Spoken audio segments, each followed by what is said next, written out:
Good morning friends. ఈరోజైతే మా mini తోటను చూద్దాము. మా మినీ తోటలో అయితే ఎర్రమందారం పూసింది. చెట్టుకు 3 పూలు పూసాయి అనుకుంటండి. చాలా బాగున్నాయి కదా. అలాగే వైట్ మందారం కూడా పూసింది. చెట్లు అయితే చాలా బాగా పెరిగిపోయినాయి. వాటిని ఒకసారి కట్ చేయాలి. ఇది నిన్న పూసిన పువ్వు అనుకుంటండి, వాడిపోయింది. చెట్లు ఎట్లా పడితే అట్లా పెరిగిపోయినాయి. ఒకరోజు కట్ చేయాలి.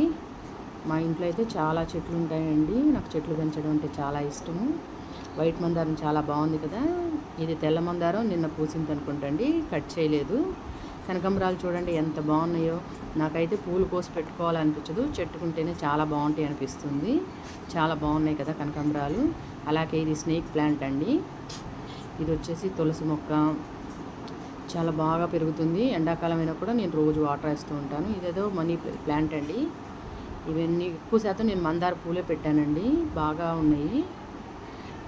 ఇదిగో ఇది కూడా మందారం పువ్వు ఎండిపోయినాయి. ఇదిగో చిన్న ఎండిపోయి మళ్ళీ వాటర్ పోయడం వల్ల మళ్ళీ బాగా వచ్చింది. కలబంద మొక్కలు, ఇంకా ఇది కూడా ఏదో పింక్ కలర్ మందారం అండి.